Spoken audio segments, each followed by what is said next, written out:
Welcome to my channel, Outspoken Samantha. If you are new here, welcome. I would love it if you would subscribe. If you're returning, welcome back. Also make sure you're subscribed. On my channel, I just talk about news, events, politics, anything going on in the world that I think just needs another opinion, another perspective of logic, reason, and sanity. Be sure to like this video, leave your thoughts in the comments below, share it with others, and help me to grow this channel. Also, be sure to head on over to Rumble and find me there under Outspoken Samantha in the event that YouTube decides I have violated their community standards and chooses to kick me off their platform forever.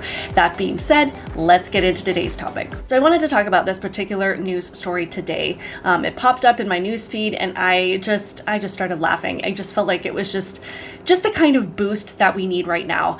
I don't know about you guys, but I have been really struggling this week. There has just been so much going on, of course, with this horrific tragedy at Covenant Academy in Nashville, and just the media and the left completely losing their minds and looking for people to blame, looking for people to target, and essentially blaming anybody, any name on the right that they can come up with for this happening.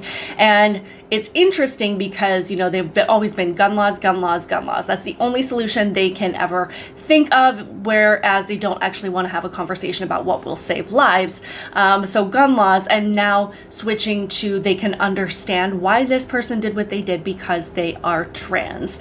It's just like, we try and talk about mental illness and the mental state that people are in that would cause them to do something like this, and they've never wanted to acknowledge that before, but now, because it's a trans person, they recognize that there was some kind of mental, psychological component to their action. And then I don't know if you guys saw that there was a insurrection/transurrection at the Tennessee Capitol. I believe it was yesterday, where these protesters just flooded the Capitol building in Tennessee, just completely lost their minds. I hope that everybody came out of there safe and sound, but it's in response to recent legislation passed in Tennessee where you cannot perform surgeries that permanently mutilate a child's reproductive organs before they are the age of 18, before they are an adult and can understand what is happening. So it's insane. There's lots of insanity. And then you may have heard about this Trans Day of Vengeance that is being planned. And I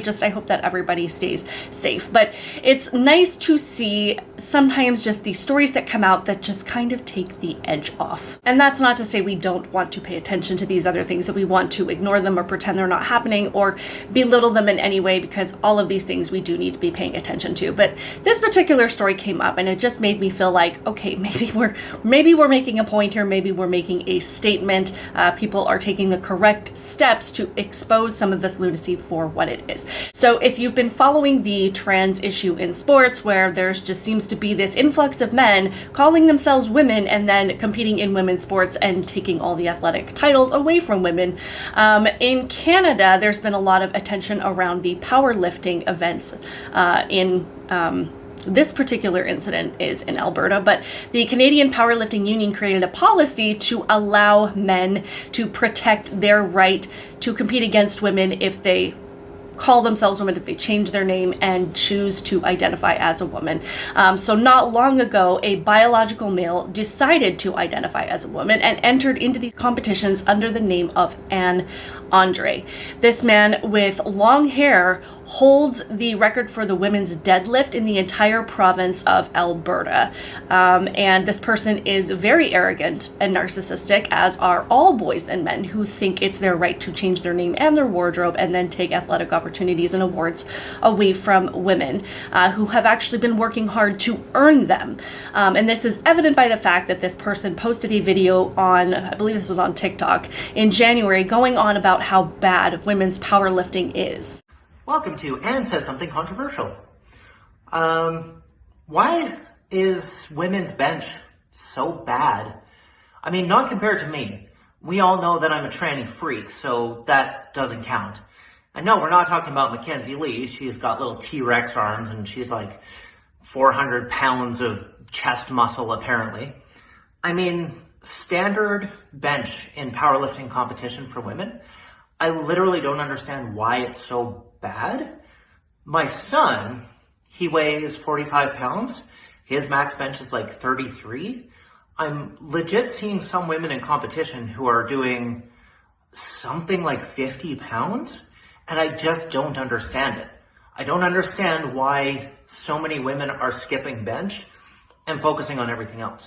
And notice how in this video he actually makes the distinction between himself and biological women several times. He refers to himself as a trans woman, not an actual woman, and then goes on about how biological women are doing this all wrong. So now not only do women have to put up with men entering their sports and taking awards away from them, they've actually got to listen to men verbally tear them down about how their entire approach to their sport is completely wrong. So this guy's been allowed to compete, and he is of course crushing every single record, and not fairly, mind you. He is breaking all of these records by such a large amount that there is no possible way that any woman in this competition could even come close.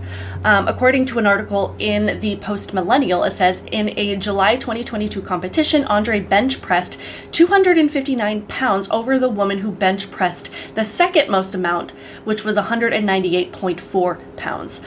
An April 2022 competition saw Andre come in first overall for the meet in points, as well as first in the women raw 185 plus open division, bench pressing just shy of 100 pounds more than the second place finisher. Sports scientist Dr. Ross Tucker addressed the differences in upper body strength between biological males and females at ICON's 2022 conference, saying between men and women competing in the same 55 kg weight class, men can lift 30% more. Between men and women who weigh 108 kg, that difference increases to 40%.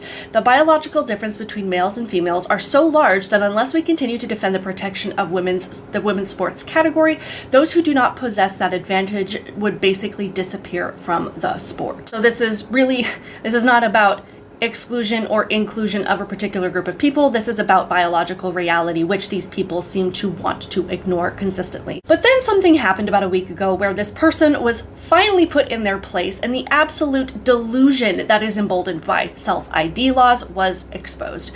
On Saturday, March 25th, a man named Avi Silverberg, who has been the head coach for Team Canada Powerlifting for more than 10 years, entered the deadlifting competition as a woman and beat the record held by the trans person by 100 pounds. According to an article in the New York Post, a bearded pro powerlifter entered a women's competition in Canada and smashed a record held by a trans lifter who was watching. Avi Silverberg, the head coach for Team Canada for more than 10 years, entered Saturday's Heroes Classic tournament in Lethbridge, Alberta, after identifying as a female. Video shared by athlete activist group, the Independent Council on Women's Sports, shows him walking up to the platform, still fully bearded and wearing a regular men's singlet. He then casually bench pressed nearly 370 pounds, beating the current Alberta women's record by almost 100 pounds. That record, 275 pounds, was held by trans athlete Anne Andre, who was seen watching Silverberg while volunteering.